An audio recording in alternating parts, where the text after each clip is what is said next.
il est 18h. Vous écoutez RGB, votre journal d'information locale, Théo Guiton.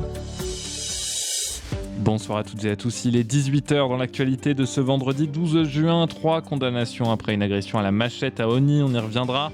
La cueillette de Cergy fête ses 50 ans, reportage. Votre entretien Made in 95, on part à la découverte de Nomade Campus avec sa directrice générale. Côté météo, demain la journée est ensoleillée sur tout le département. Côté température, comptez 13 en minimale, 27 en maximale.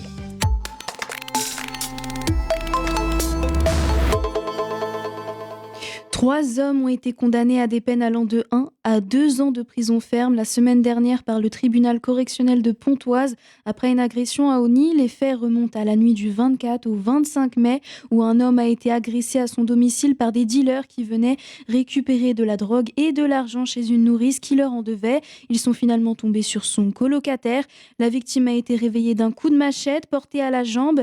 Les prévenus ont été reconnus coupables de violences aggravées et ont été condamnés à de la prison ferme et du sursis. Depuis le 5 mai dernier, la cueillette de Cergy a réouvert ses portes. Elle fête cette année ses 50 printemps. Nous sommes allés à la rencontre de la gérante Caroline Thomasin. La cueillette, c'est un grand potager parce que tout le monde n'a pas la chance d'avoir chez soi de quoi cultiver ses légumes. Donc nous, on a à peu près 40 hectares de fruits, légumes et fleurs que les gens peuvent cueillir du mois de mai mi-novembre. Donc on est là pour le coup sur vraiment de la saisonnalité. On commence avec les fraises au mois de mai-juin et on finit avec tous les légumes d'automne, pommes, courgettes, courges et les fêtes pour tout ce qui est courge pour Halloween. Alors son histoire, elle remonte à 1976, donc le premier champ de fraises qui remonte à la création de la ville de Cergy où mon beau-père donc agriculteur, a trouvé une petite reconversion du fait que à la création de la ville nouvelle, il y a eu beaucoup d'expropriation des terres. Donc voilà, il avait un ami qui était producteur de fraises, qui avait déjà vu ça aux États-Unis et en Angleterre, et il a dit pourquoi tu n'essayerais pas. Donc 76, le premier champ de fraises. Et ici, là où nous sommes, en fait, voilà, le champ de fraises, il fallait rajouter 2-3 trucs, et donc on a créé tout le complexe en 1981. Alors nous, on accueille les scolaires au mois de juin. Sur le thème de la fraise, puisqu'on est dedans. Donc ils vont cueillir chacun une petite barquette de fraises et ils reviennent et ils plantent un petit fraisier qui tenteront de faire produire. Voilà. Et puis au mois de septembre-octobre, on a les pommes. Donc là, on fait un atelier jus de pomme. Donc on presse des pommes, ils goûtent le jus de pomme et ils vont chacun chercher 5 pommes. Et au moment d'Halloween, on organise des ateliers de découpe de citrouilles. Alors, les valeurs de la cueillette, nous, on est un petit peu le poumon de Cergy. Produire aujourd'hui, c'est quand même de moins en moins facile puisque, nous, on utilise beaucoup de techniques du bio. On n'est pas labellisé bio, mais voilà, on ne traite pas quand il ne faut pas traiter. Et s'il faut soigner, on est comme les humains, on ne laisse pas les gens mourir, on soigne nos plantes. Mais voilà, pour beaucoup, c'est une occasion de réavoir un contact vraiment avec la nature. Et les enfants mangent des légumes quand ils les ont cueillis. Elle fête ses 50 ans, du coup c'est la 3e génération, donc passée de mon beau-père à mon mari à mon fils. Donc 50 ans avec quand même beaucoup d'évolution de consommation. Les gens, le premier champ de fraises, les gens faisaient des confitures, faisaient des conserves, voilà.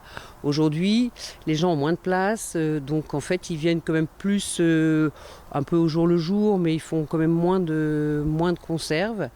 Alors, c'est aussi devenu maintenant un endroit un peu pédagogique parce que les enfants ne savent plus du tout comment ça pousse, même les adultes ne connaissent plus les saisons. Voilà, donc c'est un moment de partage en famille et de convivialité et surtout de manger sain. Et on rappelle que la cueillette de Cergy est ouverte tous les jours de 9h à 19h à l'exception du lundi de 14h à 19h et du dimanche de 9h à 13h. Ce week-end, Conflans-Sainte-Honorine accueille la 67e édition du Pardon national de la Batellerie, une grande fête populaire qui célèbre l'histoire fluviale de la ville et rend hommage aux mariniers et met cette année la Bretagne à l'honneur. Au programme Village breton, animation, démonstration nautique, tradition. Plus d'informations sont à retrouver sur conflans-sainte-honorine.fr. Et ça commence dès ce soir d'ailleurs. Le vendredi, vous découvrez vos entretiens du Made in 95 en partenariat avec la Chambre du commerce et de l'industrie du Val d'Oise. On rencontre et on met en valeur un ou une entrepreneur du département. Aujourd'hui, on s'intéresse au logement étudiant avec Nomade Campus. Alors, je m'appelle Marion Gibert, je suis la directrice générale de Nomade Campus, qui est une société qui gère des résidences étudiantes, notamment en France, où on en a 50, et on est en train de se développer également en Espagne, où on en a une. Moi, au départ, j'ai un parcours plutôt hôtelier. J'ai travaillé pendant 15 ans dans l'hôtellerie, et en 2008, j'ai rejoint le groupe Anteus à l'époque, qui gérait des résidences étudiantes. Et il y avait un lien un petit peu naturel en fait entre l'hôtellerie, qui est aussi de l'hébergement, et la résidence étudiante. Mais c'est un métier quand même qui est différent. Et maintenant, ça fait 18 ans que je travaille pour Nomade Campus, qui à l'origine s'appelait Anteus, est devenu Cardinal Campus, et depuis 2025, on s'appelle Nomade Campus. Avant qu'on parle rapidement là justement de votre implantation plus précisément dans le Val d'Oise à Cergy entre autres, justement vous parliez d'hôtellerie, là vous êtes passé aussi sur ce côté résidence étudiante. Quelle différence vous voyez? Il y a quelque chose de plus social aussi qui est important? Ça n'a rien à voir. En fait, l'hôtellerie, c'était beaucoup axé sur le tourisme et puis de la nuitée. Là, on s'inscrit plutôt dans la durée, avec souvent des étudiants qui sont parfois mineurs, qui sortent pour la première fois de chez eux. Donc, il y a un accompagnement. En tout cas, nous, on a mis l'accent beaucoup là-dessus, sur l'accompagnement de ces jeunes qui arrivent, pas dans la vie active, mais dans la vie universitaire, mais souvent loin de chez eux. Parfois, des étrangers internationaux qui arrivent d'autres pays et qu'il faut accompagner dans tout ce qui est administratif et puis aussi culturel. Donc, c'est très différent, en fait. Même si à la fin, ils ont un hébergement, comme dans l'hôtellerie, mais ça s'inscrit dans une autre activité. C'est quoi votre offre unique à vous? Il y a beaucoup de résidences étudiantes privées, on le sait, ça se développe. C'est quoi votre philosophie à vous? Alors nous, on a toujours dit qu'on ne voulait pas simplement donner une clé, faire un état des lieux, que notre volonté, c'était plutôt de faire des lieux de vie et de replacer de l'humain là où il y en a de moins en moins. Et du coup, on a une vraie valeur ajoutée, c'est les personnes qui sont en résidence, qui accueillent les locataires et qui rassurent aussi les parents, parce que c'est difficile parfois de laisser son enfant loin de chez soi, dans un environnement qu'on ne maîtrise pas. Donc, on met beaucoup l'accent là-dessus. Vous êtes implanté dans le Val d'Oise, 2 résidences à Cergy, je crois. Une résidence Une à Cergy, résidence. mais qui est composée de 2 bâtiments Ah voilà, un petit c'est peu pour ça. différents. Voilà. Depuis quand vous êtes implanté et pourquoi avoir fait ce choix d'aller sur Cergy? Alors en fait, au départ, nous étions rattachés à la société Cardinal Promotion, qui fait donc de l'hôtel, des bureaux et du logement, et qui s'est spécialisée aussi dans la résidence étudiante. Donc on les accompagne dans leur projet de résidence étudiante. En l'occurrence, sur Cergy, il y avait l'ancien siège de Nielsen, qui était un peu laissé à l'abandon, et la ville avait une volonté de faire un programme assez vertueux et large, dans lequel il y avait une résidence étudiante. Et on a donc été approché par Cardinal Promotion pour participer avec eux à ce projet. On ne connaissait pas Cergy à l'époque, mais on était déjà implanté en Île-de-France. Et ça nous a paru être très intéressant, parce que le projet est très beau. Il y avait beaucoup de végétalisation aussi, ce qui permettait de donner un autre visage à Cergy. Et on a eu beaucoup d'échanges avec la mairie sur leur souhait de résidence étudiante et aussi de résidence jeunes actifs doctorants. On est aussi sur un territoire où il y a des besoins. J'imagine que vous l'avez ressenti en ouvrant ces résidences, ça s'est rempli très vite, je suppose? Alors, au départ, on est arrivé, c'était quand même complexe, parce qu'on était encore en chantier. Oui, ça s'est rempli vite et pas vite, parce qu'on a quand même 618 lits. Donc, c'est pas négligeable. Et il y a quand même une concurrence qui est assez présente à Cergy. Donc, c'est un travail de fond que l'on a en permanence. Mais aujourd'hui, on est plutôt content. On essaye d'ouvrir un peu plus large, et notamment aux doctorants et aux jeunes actifs. Vous êtes membre du label Made in 95. Pourquoi avoir fait ce choix, en tant qu'entreprise nationale aussi, de s'approcher des acteurs locaux? Parce qu'on trouve que c'est important. La taille de notre résidence est quand même majeure dans le Val d'Oise et sur Cergy plus particulièrement. Et on a envie aussi de s'intégrer beaucoup plus dans le tissu économique de Cergy-Pontoise. C'est la raison pour laquelle on est rentré dans cette association. Et on a envie également de faire participer les entreprises. Et on peut être une solution à des problématiques de logement qui peuvent parfois arriver, notamment sur des groupes où ils ont peut-être des personnes en intérim ou qui viennent sur des missions ou qui veulent s'installer et qui cherchent un hébergement temporaire avant de trouver autre chose. Et on peut être une solution, on trouve ça intéressant. Et puis de s'intéresser à la vie locale, parce qu'on y participe. Et que c'est intéressant aussi de savoir comment les entreprises grossissent.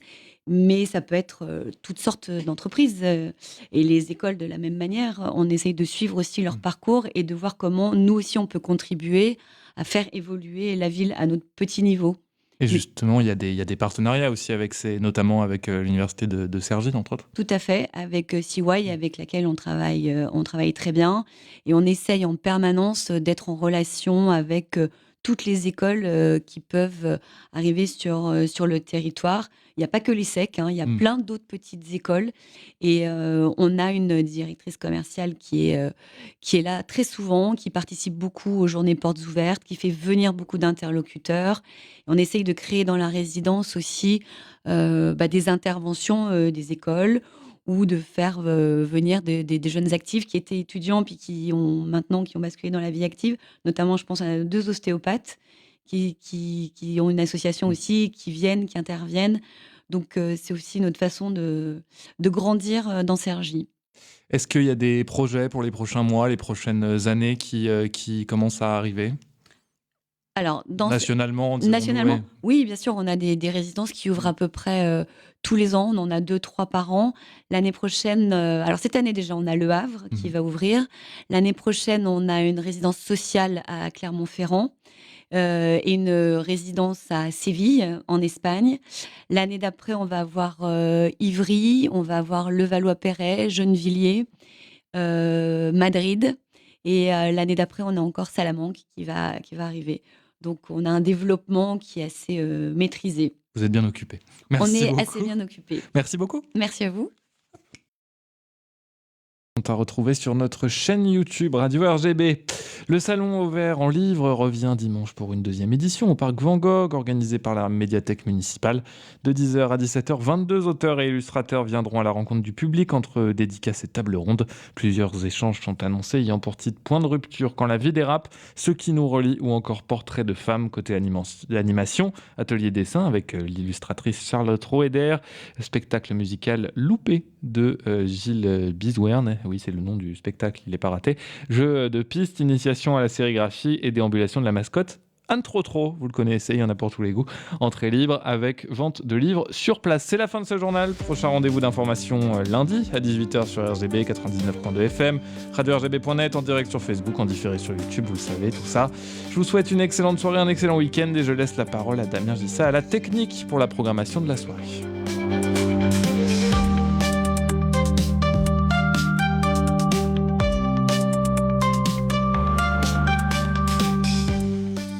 Et effectivement, on va commencer par notre soirée, ce que vous allez retrouver à l'antenne de votre radio locale ce vendredi soir et aussi ce week-end. Alors, dès ce vendredi soir, vous allez retrouver juste après la rediffusion de ce journal ESS Entreprise, bien sûr, à partir de 19h, avec Eric Lavarde, une émission coproduite avec RGB et l'Agence Impact.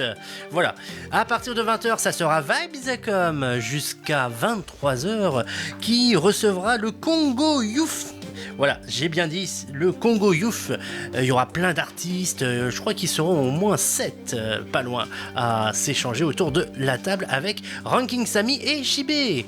Et puis à partir de 23h, ça sera la Funiki Japan qui conclura en beauté. On vous emmènera au pays du soleil levant en musique sur l'antenne de RGB. Du côté du week-end, bien sûr, vous retrouverez Wilkinson à partir de 14h demain samedi, jusqu'à 16h, où vous retrouverez Cocktail Hard Groove avec le collectif de 3 DJ Badem, DJ As, Pat Ladinam. Et puis à 22h, ça sera Noon Jack's Night Club 90 Forever, avant de glisser vers le dimanche et éclectique à partir de 10h, ou l'apéro jazz avec Mr. Joey à partir de midi. Et on terminera bien sûr votre après-midi avec l'African Soul Radio Show à 13h par Taluja et toute son équipe, avant de retrouver Freb avec toute son équipe, lui, d'Ultra Rock à partir de 19h. Voilà, j'ai été très complet.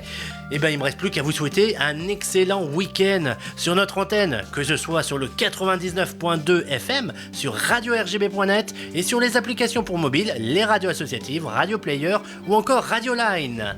RGB, c'est en direct de Cergy-Pontoise, du Val d'Oise et bien plus encore, même au-delà.